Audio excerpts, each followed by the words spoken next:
इकडे लक्ष द्या, आपल्याला ऍज सून ऍज नाही तर आज नो सूनर देन हे काय करायचं आहे, व्याकरण शिकायचं आहे. सोपं आहे, काही अवघड नाही. आता आपल्या समोर एक वाक्य दिलेलं आहे. ऍज सून ऍजचं वाक्य आहे. कोणतं आहे? ऍज सून ऍजचं वाक्य आहे. मग नो सूनर करत असताना काही नियम आहेत की नो सूनर घेतल्यानंतर किंवा आपण ऍज सून ऍज काढून त्या ठिकाणी कोणता शब्द वापरायचा आहे? नो सूनर वापरायचा. मग नो सूनर नंतर काय वापरायचं? परत सहाय्यकारी क्रियापद घ्यायचं. काय घ्यायचं आहे? सहाय्यकारी क्रियापद आहे इथे सहाय्यकारी क्रियापद आहे.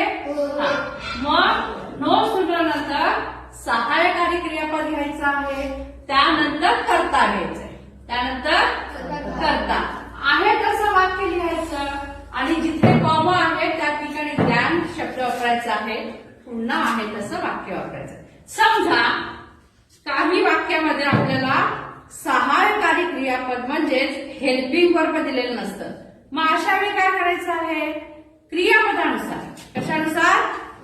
क्रियापदानुसार आपण present tense, past tense, future tense है ना, क्रियापदानुसार नंतर समजा प्रेझेंट टेन्सचं क्रियापद आहे तर काय वापरायचं? तिथे डू वापरायचं.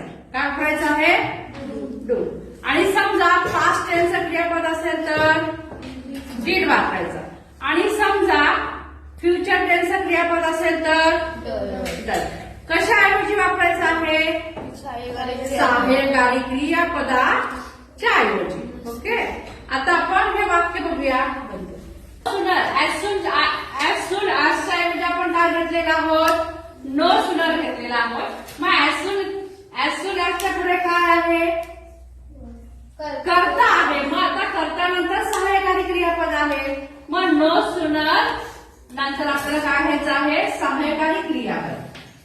वॉज नंतर कर्ता, धीरा, पुढे काय आहे? डन, द लेफ्ट,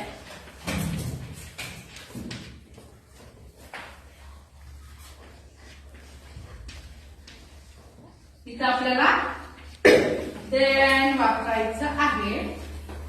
आणि आता ही असलं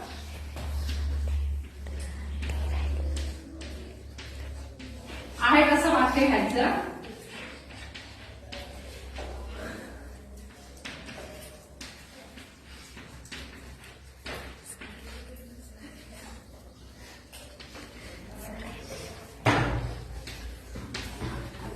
पुढे येऊन वाक्य करून घे. रात्री 12 पर्यंत पेपर तपास, पण 5 ला पेपर तपासते.